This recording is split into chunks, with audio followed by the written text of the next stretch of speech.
Boa noite a todos. É com muita alegria que nós retornamos ao movimento espírita de Franca e justamente num evento em homenagem ao codificador Allan Kardec. E é exatamente nele que nós precisamos sempre nos inspirar para pautarmos as nossas ações e os nossos estudos na seara espírita. Foi exatamente Allan Kardec, quando elaborava o Evangelho segundo o Espiritismo, que teve uma preocupação, mas que também representa um parâmetro a ser adotado por todos nós. Ele define na sua apresentação de que o Evangelho segundo o Espiritismo teria por objetivo destacar e analisar o ensino moral de Jesus, deixando de lado polêmicas e dúvidas que se acentuaram ao longo dos séculos. Mas ele também define que o Evangelho segundo o Espiritismo seria comparável ao fato de estarmos levantando a ponta de um véu para a melhor compreensão de todos os ensinamentos de Jesus. Evidentemente que ele se referia ao amplo conhecimento que nos descortina a partir da certeza da imortalidade da alma. Ele também esclarece que esse processo de analisar o Evangelho de Jesus à luz do Espiritismo e com base, com a certeza da imortalidade da alma, seria como uma chave para a compreensão de frases e de palavras que seriam dificilmente compreendidas por todos nós. Exatamente essa colocação feita por Allan Kardec é que nos inspirou para analisar a vida de Paulo, o apóstolo. Sem dúvida, tivemos a felicidade e a grande oportunidade de entrar em contato com o Espiritismo em tenra idade. E nessas condições, acompanhando ainda processos de lançamento de obras clássicas de Chico Xavier, mas uma dessas que já era conhecida de todos e que nos chamou muito a atenção foi exatamente o romance histórico Paulo e Estevão, do Espírito Emmanuel. É interessante destacarmos que esse livro monumental, considerado uma autêntica obra-prima de Chico Xavier, nasceu num ambiente absolutamente singelo. Chico Xavier era funcionário da Fazenda Modelo, uma dependência do Ministério da Agricultura, na época, arredores da cidade de Pedro Leopoldo.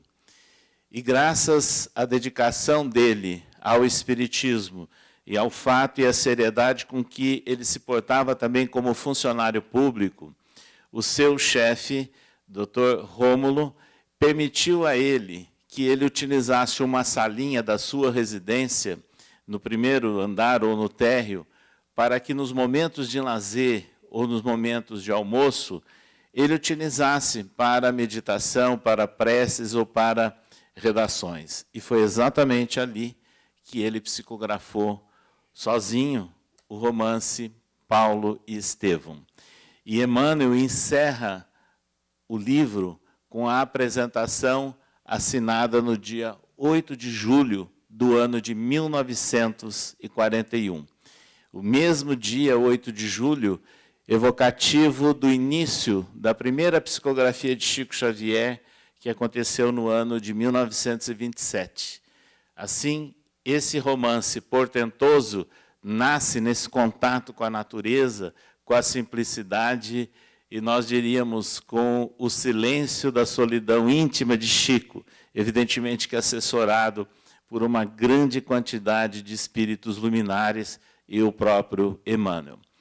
E ele assinala, na sua apresentação, que o livro não teria o objetivo de ser mais uma biografia do apóstolo, mas que seria, na verdade, uma análise, de acordo com as tradições espirituais, sobre o papel que Paulo desempenhou nos albores, nos momentos iniciais do cristianismo. E ele destaca, já na apresentação, da importância que representou a figura de Estevão, de passagem extremamente rápida na vida de Paulo, mas que assinala Emmanuel: sem Estevão não haveria Paulo. E daí a razão do romance receber o título Paulo e Estevão.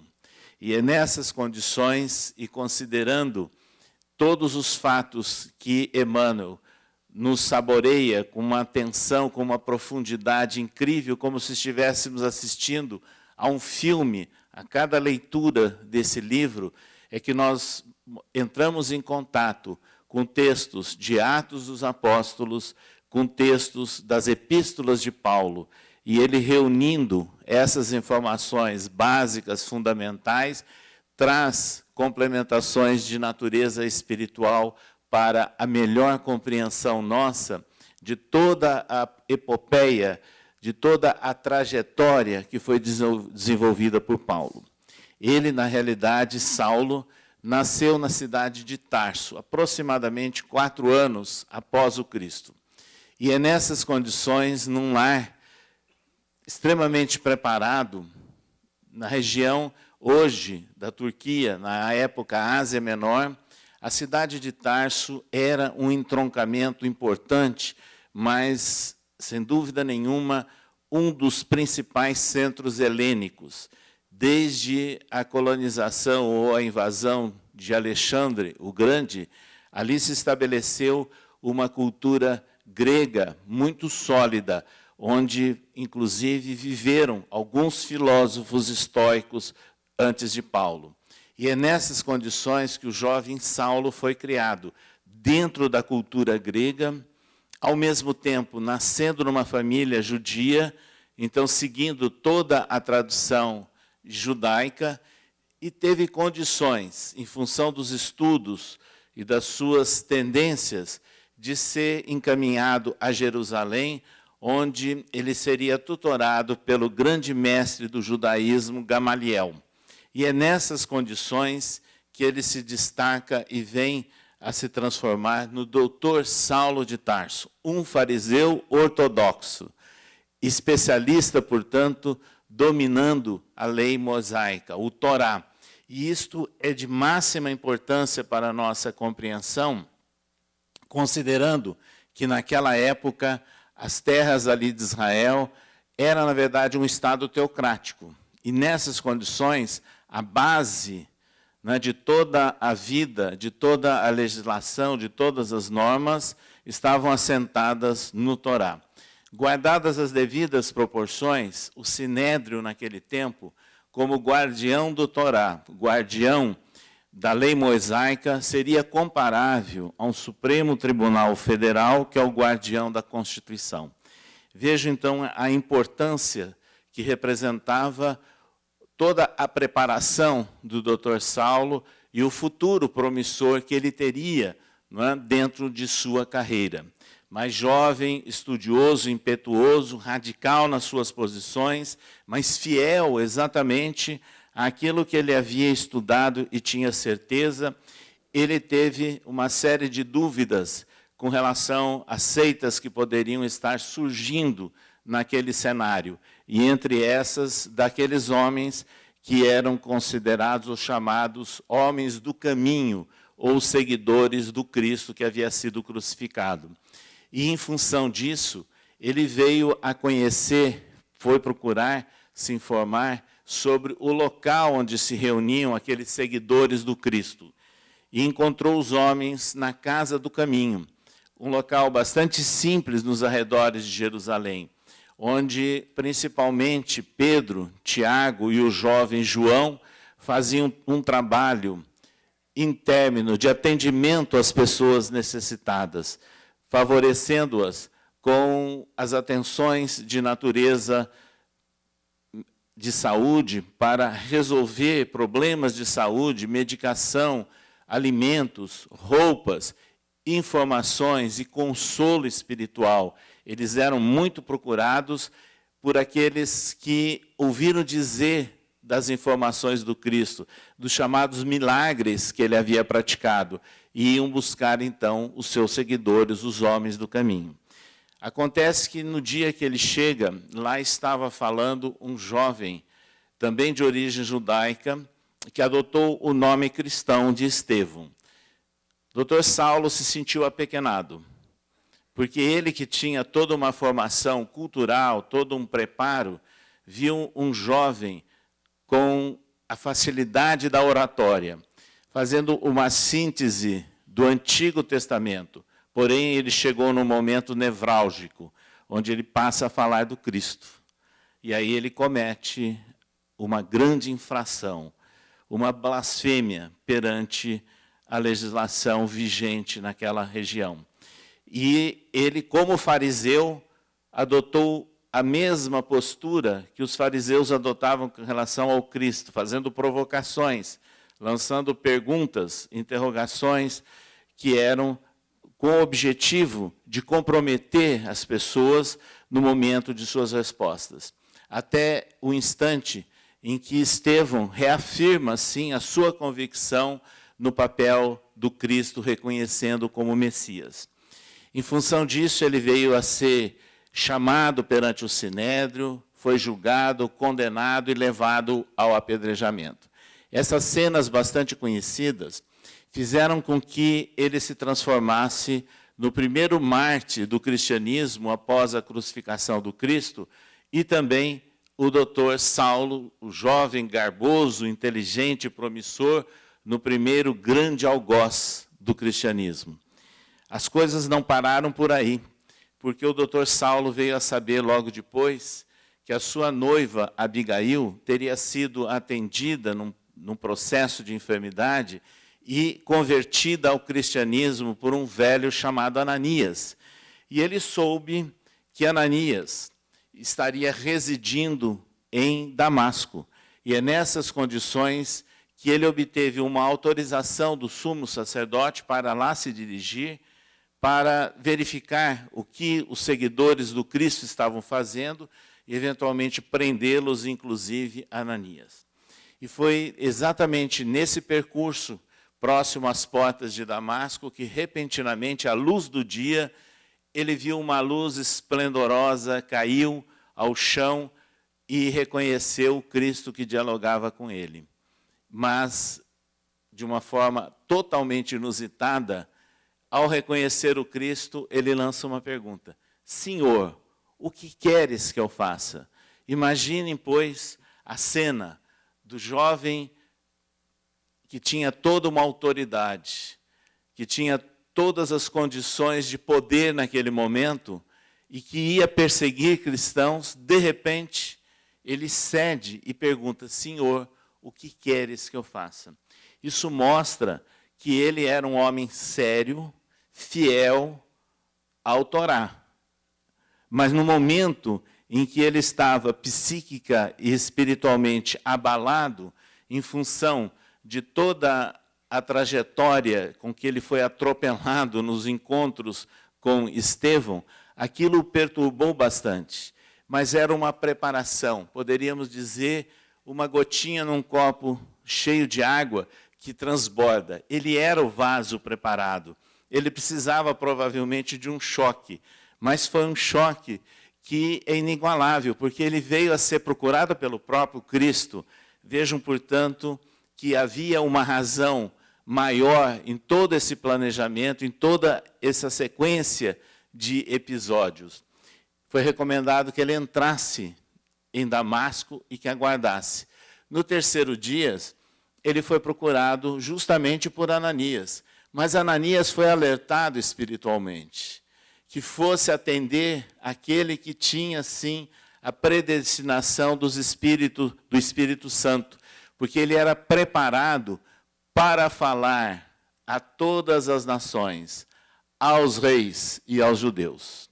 E é nessas condições que Ananias o encontra enceguecido, chocado com toda aquela situação do encontro com o Cristo. E ao tirar aquela cegueira transitória, o próprio Saulo já diz: daqui para frente, utilizarei a minha visão para as coisas santas. Inicia-se, portanto, todo um processo de transformação profunda, e podemos imaginar de alta complexidade, porque ele estava se despojando de todo o seu futuro, de todo um preparo intelectual, religioso que houve, de todo o investimento da sua família, para se transformar num seguidor do Cristo, e mais um dos homens do caminho. Foram difíceis aqueles instantes. E passados os momentos de reflexão, os momentos de transes morais, espirituais, a que ele passou, ele resolveu ir a Jerusalém para manter contato com os discípulos diretos do Cristo, lá na Casa do Caminho. Evidentemente que quando ele bateu a porta, ele não foi recebido. Embora eles já soubessem da conversão do Dr. Saulo, mas vocês podem imaginar o susto, né? Porque ele era conhecido como o grande perseguidor, e precisavam ter certeza dessa transformação. Porém, Pedro foi acionado espiritualmente para que enviasse um emissário na estalagem onde estaria o antigo doutor da lei e o trouxesse à Casa do Caminho. E lá ele foi atendido, foi recebido, ficou maravilhado mais uma vez com todos os atendimentos, com toda a dedicação feita por aqueles homens. Porém, alguma coisa o perturbou. Ele notou uma mudança em todo aquele conjunto de atendimentos. Havia uma proposta alimentada por Tiago, mas também adotada por Pedro, que seria interessante que esses homens que estavam agora interessados em seguir o Cristo, em adotar as propostas de Jesus, antes do processo da chamada conversão, eles deveriam se transformar em judeus. Deveriam primeiro aceitar o judaísmo e passar por toda aquela fieira de práticas e de rituais para serem caracterizados e reconhecidos como judeus, para depois se transformarem em cristãos. Ele que era o doutor da lei, o homem entendido, o homem que conhecia o Torá, ele não aceitou. Aquilo foi um choque para ele. Não aceitou e deixou claro que ele deveria, na realidade, a partir daquele momento, de sair pelas regiões próximas, com o objetivo de divulgar o Evangelho de Jesus, os ensinos de Jesus, à gentilidade, generalizando o gentil como todo aquele que não tinha o conhecimento ou a adoção das práticas judaicas. Então, ele queria dizer que a mensagem de Jesus deveria ser levada a todas as pessoas, sem nenhum pré-requisito, nenhuma exigência prévia.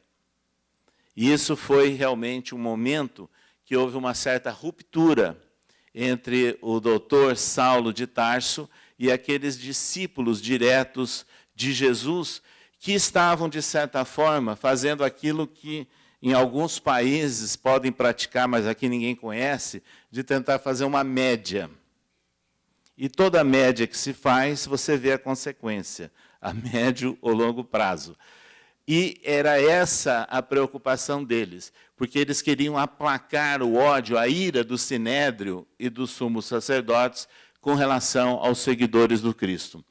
Paulo saiu, então, por toda aquela região, caminhando pela área que hoje nós conhecemos como Líbano, como Síria, a Ásia Menor, atual Turquia, chega até a Macedônia, a Grécia, as ilhas do Mediterrâneo e, finalmente, em Roma. Em toda essa parte do entorno do mar Mediterrâneo, com extrema dificuldade, andando a pé, viagens intérminas, dormindo ao relento, às vezes, em cavernas, passando as maiores agruras e limitações, sendo assaltado inúmeras vezes, sendo, às vezes, perseguido por autoridades e até por animais silvestres durante a trajetória, ele estava firme no ideal de divulgar os ensinos de Jesus. O outro detalhe da mais alta importância é que, seguindo a tradição judaica, ele, sendo filho homem, aprendeu na sua infância e juventude também a profissão do pai, que era de tecelão. E nessas condições, ele tendo já renunciado, deixado de lado todas as suas prerrogativas e sendo, inclusive, banido pela própria família, em função do novo trajeto, da nova opção de vida dele, onde ele chegava, ele trabalhava como tecelão para garantir a sua subsistência e colaborar ainda com as pessoas e com a formação dos grupos. Assim, ele inicia um trabalho de altíssima envergadura e de grande repercussão. Aproximadamente no ano 48 da nossa era, ele inicia a sua primeira grande viagem. E foram 3 grandes viagens em que ele foi fundando agremiações, grupos cristãos, muito singelos, e levando orientações a esses grupos. Mas à medida em que ele estava chegando a um local, informava sobre a mensagem de Jesus, consolava as criaturas, atendia às suas necessidades, atuava como intermediário do alto em muitas circunstâncias, ele, quando mudava de cidade ou mudava de região, ele recebia muitas vezes emissários. E esses emissários vinham solicitar a ele que retornasse, ou que, num determinado momento, verificasse como atender as outras regiões, aquelas cidades já visitadas, que teriam problemas, que teriam dificuldades. Paulo começou a ficar atônito. Ele já havia adotado o nome romano, Paulo, e ficou atônito, porque não tinha mais condições de retornar a todos os locais. Foi nesse instante que a espiritualidade, isso está registrado em Atos dos Apóstolos, segundo os textos, o Espírito Santo inspirou para que ele escrevesse, que elaborasse cartas para as comunidades onde ele não poderia retornar. De acordo com Emmanuel, na verdade, pouco importa chamar de Espírito Santo, de Espírito da Verdade ou dos Espíritos em nome do Senhor, é tudo a mesma coisa. E houve a inspiração diretamente do Cristo para que ele escrevesse cartas. E foi designado o Espírito Estevão para inspirá-lo e acompanhá-lo em toda a sua jornada. E essas cartas realmente foram altamente inspiradas, a ponto de Pedro, lá na Casa do Caminho, a cada carta de Paulo que surgia e era copiada e disseminada nos diversos agrupamentos cristãos, Pedro chamava a atenção para que escutassem os escritos em nome dos Espíritos do Senhor. Eram, portanto, cartas que tinham um grande valor. Outro fato histórico é que Paulo escreveu 14 cartas. Segundo estudiosos bíblicos, historiadores, tanto do mundo romano, grego, judaico, e os primeiros historiadores ligados à própria origem do cristianismo, não foram necessariamente 14, foram várias cartas. Algumas depois foram consolidadas, reunidas, quando tinham o mesmo destinatário. E outro fato interessante, e aí nós temos um registro histórico da mais alta importância. Até então, existiam manuscritos sobre os feitos de Jesus e suas recomendações. Esses manuscritos, então, informações parciais, eram copiadas e distribuídas, levadas a vários locais. Quando Paulo escreve a sua primeira epístola aos Tessalonicenses, no ano 51 da nossa era, veio a ser o primeiro registro oficial completo. Então, Paulo é, na verdade, o iniciador de um primeiro texto sobre os ensinos de Jesus com a epístola aos Tessalonicenses. É bom nós lembrarmos que a primeira informação do Evangelho, ou o primeiro Evangelho, que é atribuído a Marcos, ele foi realmente completado e distribuído no ano 64 da nossa era, 13 anos depois da primeira epístola. E nesse período de tempo, Paulo já havia escrito diversas epístolas. Ele já estava quase que completando aquele conjunto de epístolas.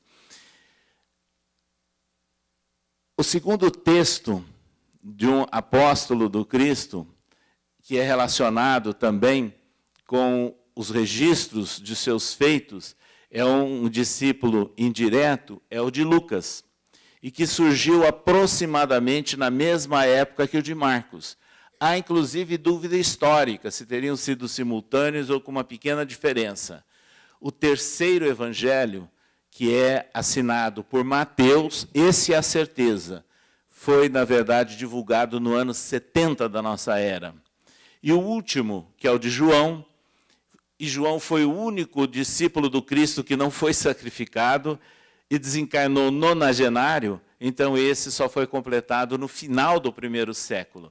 Então, na verdade, as epístolas de Paulo são fontes históricas e que são consideradas por grandes historiadores que se dedicam a estudos bíblicos, tanto da esfera católica, como da esfera dos protestantes e de outras agremiações religiosas, e que fazem o cotejo entre historiadores da época do mundo judaico, do mundo romano e do mundo grego, para montar efetivamente os primeiros momentos, né, o desenvolvimento do cristianismo naquela região.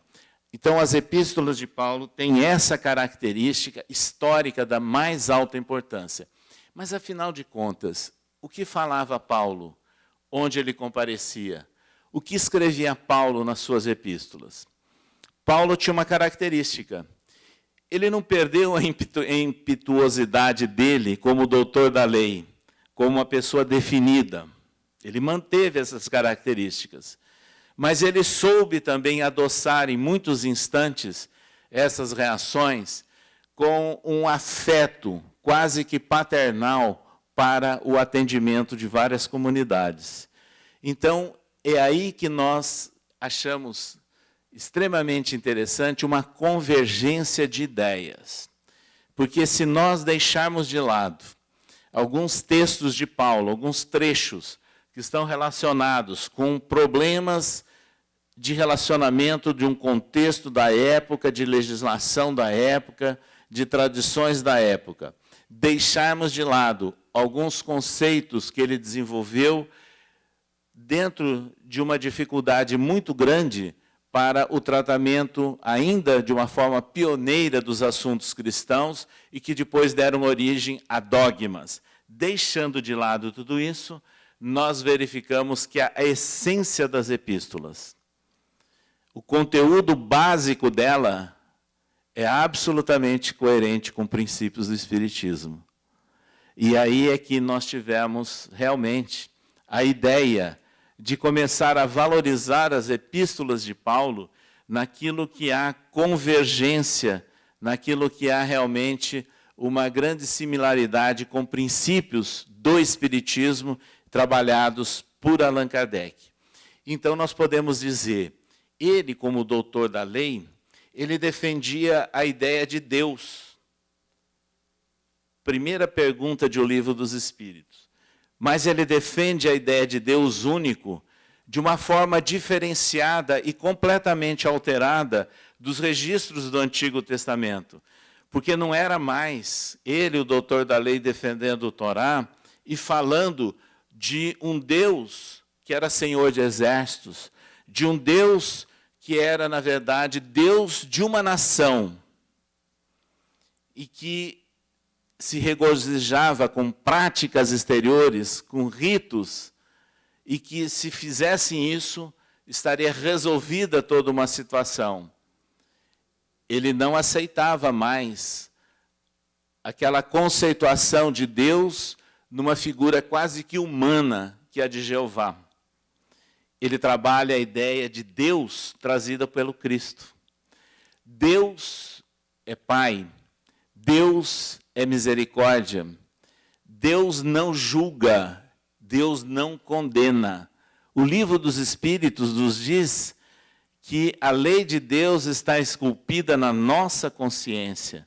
Então, no instante em que nós temos em nossa consciência o registro que, eventualmente, nós praticamos um engano ou um erro, então nós temos o interesse em iniciar o processo do arrependimento e caminharmos até a reparação. oportunidades oferecidas pela lei divina, pela lei da reencarnação. Paulo trabalhava, então, a ideia de Deus, trazida pelo Cristo e registrada por João. Deus é amor.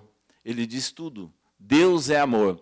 E é nessas condições que ele escreveu aos romanos, aos hebreus, em várias cartas, fazendo comparações que eram uma infringência total à antiga lei mosaica. Porque ele chegava a dizer o seguinte: a aliança com o Cristo é superior à aliança com Moisés. Chega a escrever que era necessário tirar os véus de Moisés para nós compreendermos realmente a essência de toda a mensagem. Combate a ideia dos chamados legalistas e da lei, em se referindo à lei, o Torá, dizendo o seguinte: que o mais importante do que apego a determinados rituais, determinadas práticas exteriores, o cumprimento do comparecimento ao templo em determinadas comemorações, era mais importante a fé com obras, era a ação, era a transformação. E é essa ideia que ele levou e que ele escreveu, eu diria, de uma forma politicamente correta, quando ele se dirigiu aos romanos. Ou seja, ele se dirigiu àqueles que habitavam a capital do Império Romano, quando ele disse o seguinte: eu venho apresentar a vocês não o Deus de uma nação, mas o Deus que é dos gregos, é dos romanos e é dos gentios e dos judeus. É Deus de todos. Então é importante essa mensagem que Paulo trabalhou sobre Deus. E isso ficou mais uma vez caracterizado, como ele tinha uma sólida formação intelectual grega na sua origem. Um dos sonhos dele era chegar a Atenas. E conseguiu, numa das suas primeiras incursões no continente europeu. Lá chegando, ele não era compreendido. Paulo era prolixo também. É bom nos lembrarmos disso, não só para falar, como para escrever. E ele não estava sendo entendido pelos homens sábios de Atenas, e que convidaram que ele subisse até o Areópago, onde ele pudesse expor essa nova doutrina. E nessa oportunidade, ele iniciou dizendo o seguinte: em Atenas, eu encontrei santuários dedicados a vários deuses, inclusive o santuário do Deus desconhecido. É esse Deus que vocês não conhecem que eu venho trazer e apresentar a vocês, que era a visão trazida pelo Cristo sobre a divindade. Além de falar sobre Deus, ele assegura nos seus ensinos e nas suas epístolas o papel de Jesus, defendendo que efetivamente ele era o Messias, anunciado, predito pelos profetas, e que não havia sido reconhecido pelos homens da intelectualidade judaica, pelo Sinédrio, porque Jesus, embora nascendo descendente de uma tribo de Davi, como era esperado, mas ele nasceu num ambiente inculto, numa terra desprezível, não bem considerada pelos judeus da época, que só valorizavam determinadas regiões e tinham, assim, muitos preconceitos. Mas ele afirmava que ele era o Messias.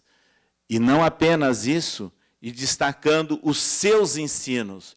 E os seus ensinos transbordam nas epístolas de Paulo, fazendo as devidas modificações, como Cristo também fez, quando Cristo dizia assim: ouvistes o que foi dito aos antigos, eu, porém, vos digo. E ele ia trazendo a complementação da nova visão sobre a lei antiga. Paulo fez exatamente isso nas suas epístolas e nos seus ensinos verbais onde ele estava. E ele começava a falar da essência do ensino de Jesus, que era o amor. Exatamente aquilo que foi pouco explorado e pouco trabalhado no Antigo Testamento, e que é a grande essência da mensagem de Jesus.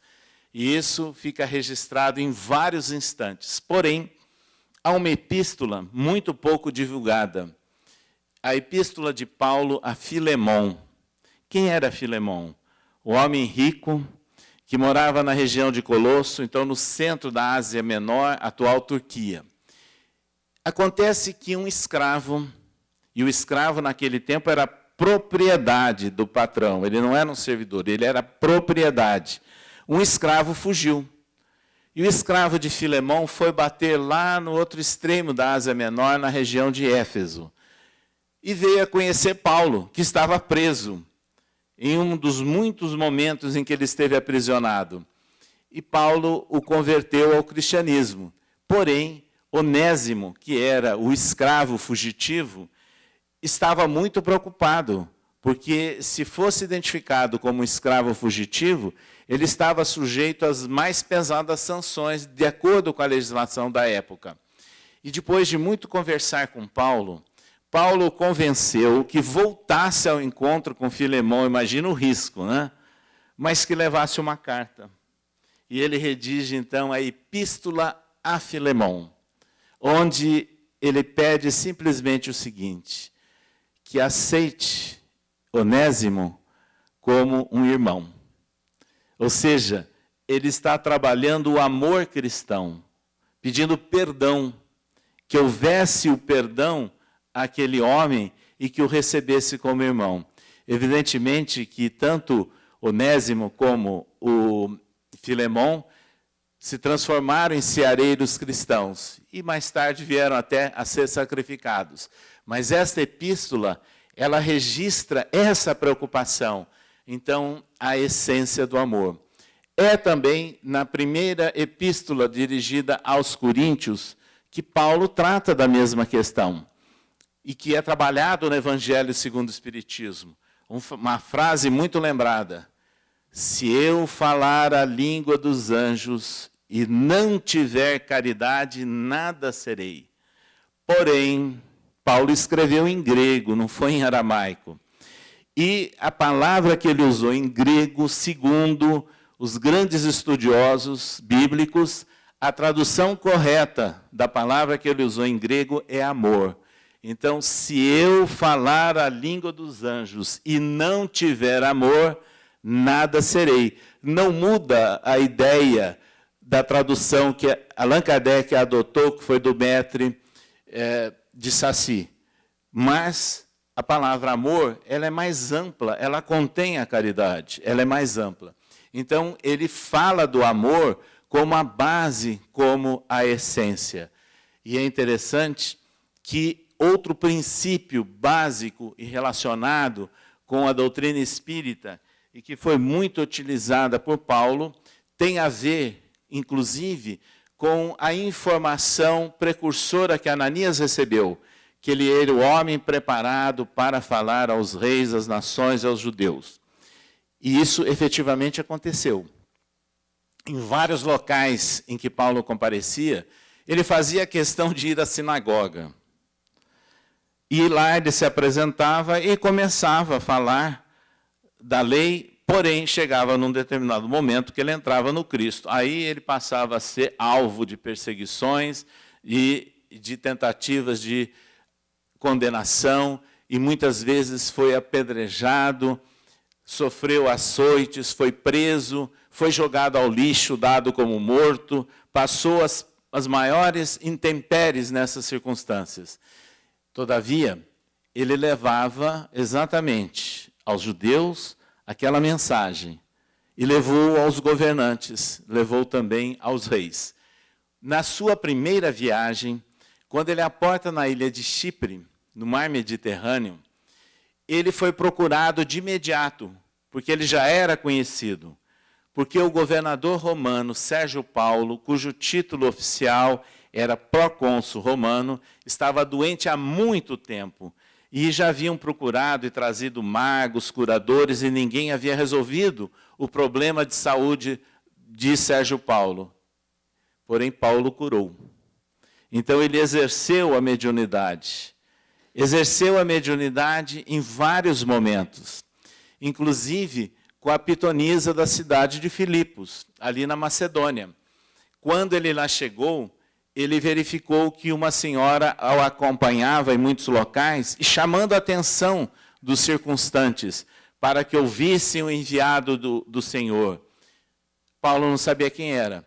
E um determinado dia em que ele estava se dirigindo ao público, ele já sabendo que ela era a pitonisa da cidade de Filipos, ele interrompeu a fala, se dirigiu a ela e principalmente ao espírito que a dominava, pedindo que ele se afastasse em nome do Cristo. A pitonisa, entre aspas, perdeu a mediunidade. E, em consequência disso, logo depois, poucos dias depois, Paulo foi perseguido e teve que fugir da cidade de Filipos. Por quê? A mediunidade da pitonisa de Filipos, que oferia lucros para consultas, para o atendimento de autoridades de toda a região, era a fonte de recursos para a cidade. Então, Paulo havia comprometido a renda da cidade de Filipos, e ele teve que rapidamente sair daquele local. Mas vejam, ele afastou uma entidade que dominava uma senhora que era médium, e que utilizava de uma forma inadequada a sua mediunidade. E exatamente Paulo, que escreve na sua primeira epístola aos Coríntios, acerca dos dons espirituais, não quero, irmãos, que sejais ignorantes. E em 3 capítulos, ele passa a discorrer sobre uma orientação do desenvolvimento de uma reunião mediúnica, porque os primeiros cristãos praticavam a mediunidade.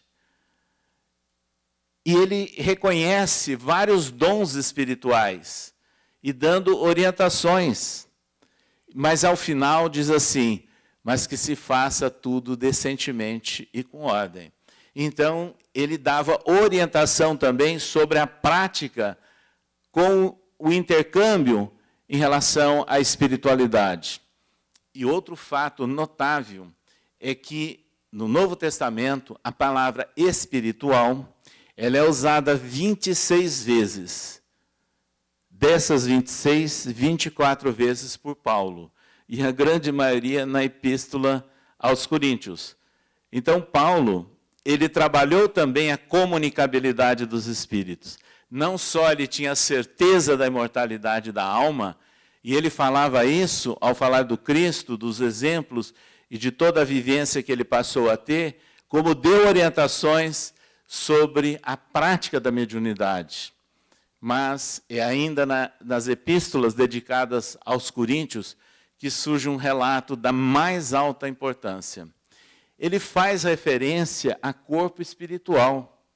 Corpo espiritual, eu diria, é a primeira referência àquilo que nós espíritas chamamos de perispírito. E Paulo utiliza a expressão corpo espiritual. Mas não para aí. De repente surge um depoimento. Conheci certo homem que há 14 anos atrás foi levado ao terceiro céu, viu coisas inefáveis às quais eu não posso nem relatar. Atos dos Apóstolos também tem um registro sumário desse episódio. Os estudiosos bíblicos do mundo católico e do mundo protestante, e antigos, não é coisa recente, reconhecem que aquilo era um depoimento de Paulo, o homem era ele mesmo. Então ele estava se referindo ao seguinte, quando ele registrou, certo homem que há 14 anos atrás, fazendo o cálculo, quando ele escreveu as epístolas aos Coríntios, aproximadamente no ano 54, 55 da nossa era, 14 anos atrás, exatamente o período, logo após a crucificação do Cristo, quando ele vai em busca de Ananias, se converte, passa pelas maiores dificuldades, imagine o que se passava na mente do doutor Saulo de Tarso.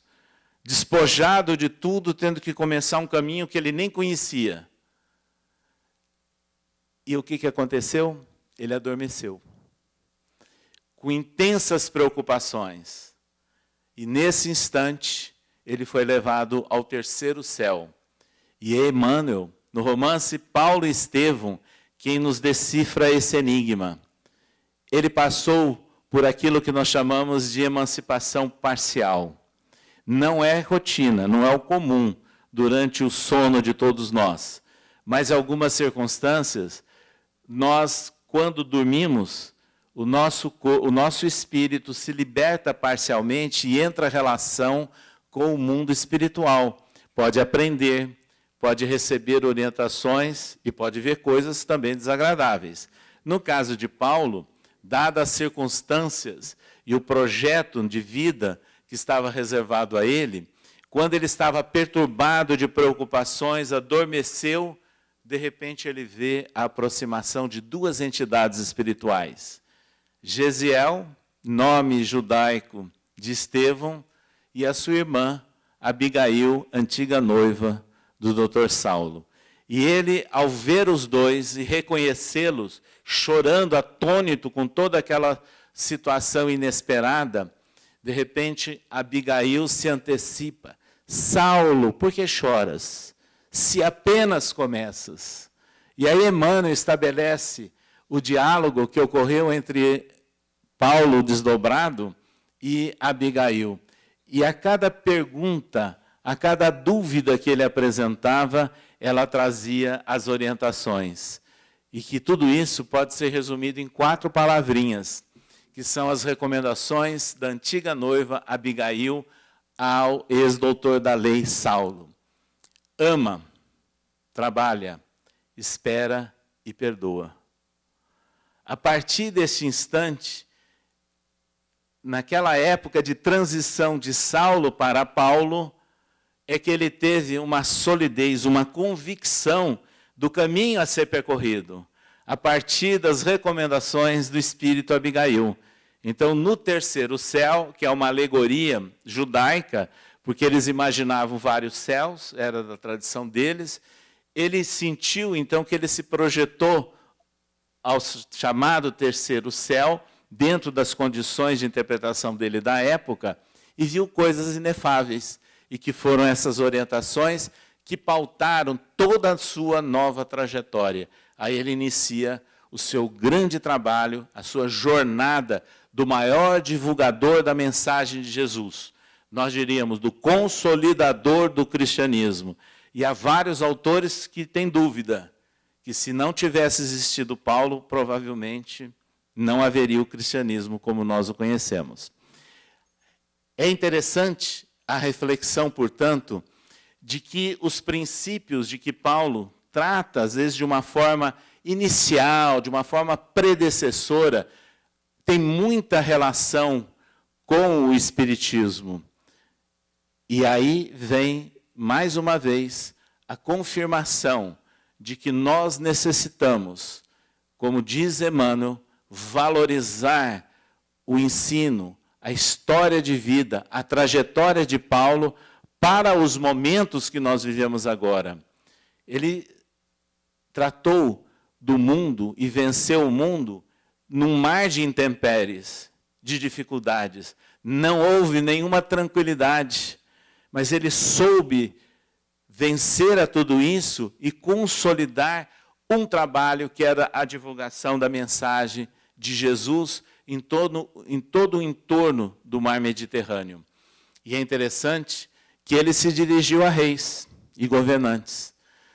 Quando ele foi chamado, ele estava na região ali da Macedônia, da Grécia, das ilhas, foi chamado a Jerusalém e ele compareceu, alterando o desejo dele de ir a Roma num primeiro momento, mas houve uma armadilha. E o sumo sacerdote mandou prendê-lo. E nessas condições, ele se defendeu lá no Sinédrio, perante então autoridades judaicas, ele se defendeu e quando ele viu que ele seria condenado, e a condenação seria a crucificação, ele não aceitou, porque ele não queria morrer ou ser condenado como aconteceu com Cristo, com o processo da crucificação. Aí ele teve o ímpeto de dizer que ele era um cidadão romano. e que ele queria ser julgado, portanto, pelos romanos. Aí ele foi levado à cidade de Cesareia de Filipe, onde ele ficou 2 anos para se justificar perante o governador de Roma. É bom nós lembrarmos que existe muita deturpação histórica na relação do Império Romano do primeiro século com os cristãos. Não havia reconhecimento, identificação de quem era cristão ou não. Os romanos adotavam o conceito de religio, completamente diferente do conceito de religare adotado pelos cristãos. E no conceito romano de religio, havia liberdade de práticas religiosas, de todas as crenças e tradições, isso existia em Roma, porque ali estavam as sinagogas, templos egípcios, babilônicos, gregos, mas tinha um detalhe: todos deveriam aceitar a divindade do imperador. Desde que aceitassem isso, havia liberdade de prática religiosa. E nessas condições, eles não tinham o interesse de perseguir exatamente o cristão. Eles perseguiam, às vezes, e condenavam a todos aqueles que se insurgiam contra esse conceito, não é? Dentro do religio, mas de desrespeito à autoridade ou à divindade do imperador. Então não havia pressa nas condenações. Paulo ficou 2 anos preso em Cesareia de Filipe.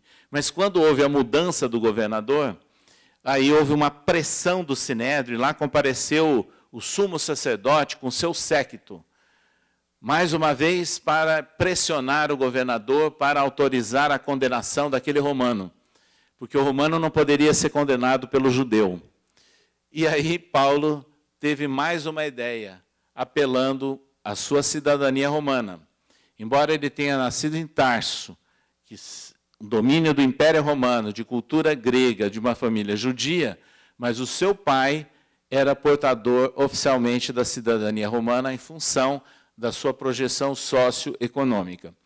E nessas condições, ele disse: eu apelo a César. E aí ele foi destinado para Roma, numa viagem difícil, ficou mais 2 anos em Roma. O imperador Nero não tinha o mínimo interesse em julgar Paulo, não havia pressa nenhuma. Mas dentro da legislação romana, e o direito romano já era bem desenvolvido naquela época, existia a chamada custódia libera. Ou seja, é aquilo que nós estamos aprendendo cada vez mais a conhecer, a chamada prisão domiciliar. E como não tinha tornozeleira eletrônica naquela época, isso era representado por um guarda na porta de onde ele tinha que dormir, na estalagem onde ele tinha que residir. Então, o que acontecia? Ele tinha liberdade, sob custódia, para agir em um determinado perímetro da cidade de Roma. E o que ele fez durante 2 anos? Visitou grupos cristãos, divulgou o cristianismo, fortaleceu esses grupos em Roma. Evidentemente que havia, sim, o respeito também desses guardas romanos e de algumas autoridades. É por isso que ele escreveu: na casa de César também há muitos santos. Santo é uma expressão que ele usava para designar cristão, não era a ideia de santidade. Casa de César podia ser não só o palácio imperial, como da guarda pretoriana, o palácio do governador, qualquer dependência oficial do Império Romano. E já efetivamente existiam, sim, vários cristãos penetrando na intimidade do Império Romano. Ele divulgou o cristianismo nessas condições. E, finalmente, quando ele foi liberado, ele foi absolvido no primeiro julgamento perante o próprio imperador. Então, ele se dirigiu efetivamente a reis. Mais à frente, ele foi preso por uma série de outras circunstâncias e foi decapitado. Quando ele estava preso, ele escreveu uma carta ao seu discípulo e filho espiritual Timóteo, porque Paulo deu toda a atenção a jovens, deu tarefas, delegação de atividades e de autoridade a jovens, a Tito, a Silas e a Timóteo. E ele escreveu uma carta dirigida a Timóteo quando ele estava preso, já no final da vida, dizendo o seguinte: combati o bom combate, terminei a corrida, guardei a fé. Então, é, na verdade, um registro da mais alta importância, porque ele mostra que ele soube vencer todos os reveses, todas as dificuldades, mas guardando a fé. E, certa feita, tempos antes, ele escreveu aos Filipenses: prossigo para o alvo. O alvo dele era, na verdade, a compreensão maior da lei divina, por intermédio dos ensinos de Jesus. Então, ele estava buscando aquela meta, chegar a esse alvo de conhecimento. Mas há uma outra epístola dirigida aos Gálatas, onde ele também faz um depoimento da mais alta importância. Trago no corpo as marcas do Cristo. E realmente ele trazia muitas cicatrizes, dos açoites da legislação judaica, do apedrejamento, uma pequena fratura crânio-facial, que ele ficou desacordado vários dias, considerado morto, foi jogado ao lixo. Porém, ele disse assim: trago no corpo as marcas do Cristo. Não sou eu mais quem vive, é o Cristo que vive em mim. Então, ele já havia incorporado aquilo que Emmanuel chama de morada espiritual. E nós somos uma morada espiritual. E essa morada espiritual nós podemos abrir para a espiritualidade superior, como fez Paulo. E aí ele escreveu também o seguinte: não apenas as cartas escritas com tinta, mas as cartas vivas.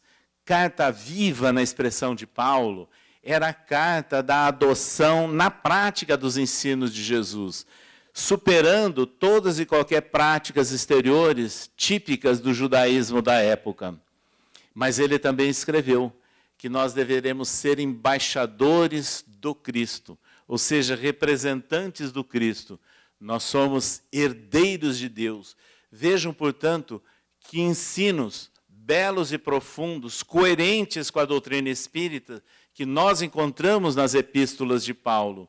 E é interessante que esse conjunto de informações é que deve nos dar solidez, convicção para os momentos que nós vivemos conturbados do mundo de nossos dias, do chamado sinal dos tempos, de todas as formas de transições e de alterações. Se nós tivermos a convicção de guardar a fé e de escrevermos realmente as cartas, mas, na verdade, cartas vivas, nós teremos condições de superar tudo isso. E é por isso que Paulo, nas suas orientações, escreveu a homens que viviam num mundo onde o que era normal ou era aceito não era moral, não era ético dentro da ideia cristã. E o que ele escreveu? Examinai tudo, porém, retende o bem. Nem tudo o que é lícito me convém. Essas frases de Paulo são eloquentes, necessárias e adequadas ao mundo que nós vivemos hoje, inclusive em nosso país, para que a gente possa levar efetivamente uma contribuição. E a contribuição é assegurar propostas que levem a um processo de educação espiritual, de reformulação de princípios, e o Evangelho de Jesus é a base para tudo isso. O Sermão das Bem-aventuranças é, na verdade, a essência de uma nova carta, de uma nova proposta social e política para a civilização que deve se constituir em nosso mundo. E é dentro de todas as dificuldades que nós vivemos que nós podemos encontrar o lenitivo, a orientação e o apoio no exemplo, nos ensinos, nos registros de Paulo. E num mundo tão difícil e tão complexo como o que nós vivemos agora, nos vem à mente, inclusive, a orientação dada por um espírito luminar. Chico Xavier, na sua simplicidade, que era médium não apenas de espíritos benfeitores e superiores, não. Ele trabalhava no Grupo Espírita Meimei, em Pedro Leopoldo, contando a direção da reunião de Arnaldo Rocha, o viúvo de Meimei, para o atendimento de muitos espíritos necessitados. E que, ao final, depois aparecia um espírito dando orientação, dando algumas recomendações. E o Chico e o Arnaldo Rocha ganharam, por volta do ano de 1954, um gravador. Imagina, né? Um gravador naquela época era uma coisa desse tamanho, porque ele existe, está lá num dos museus de Pedro Leopoldo, com 2 fitas enormes, né? Mas, dentro do grupo, tinha uma pessoa com mais afeição a questões técnicas que foi treinado para gravar as reuniões do Grupo Espírita Meimei. Porém, em um determinado dia, ele não compareceu. E o Arnaldo se pôs lá a fazer a gravação. No final, houve uma belíssima manifestação psicofônica, como era comum, pela mediunidade de Chico, do espírito Bittencourt Sampaio.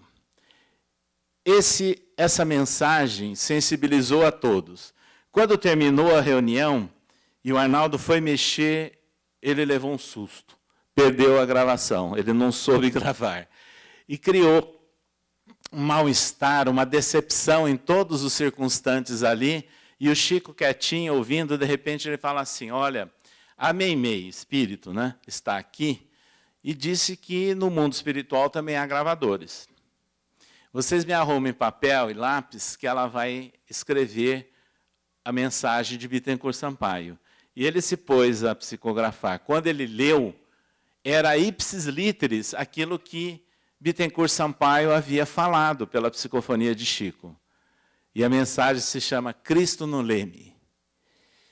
Ele faz uma análise sintética e histórica de todo o processo civilizatório nosso, as dificuldades, os deslizes, as dúvidas, até chegar no seguinte ponto final, e que nós vamos aqui repetir de uma maneira bastante resumida e com as nossas palavras. Quando vocês perceberem os oceanos revoltos, as naus à matroca, os mastros caindo, não vos desespereis. Cristo está no leme.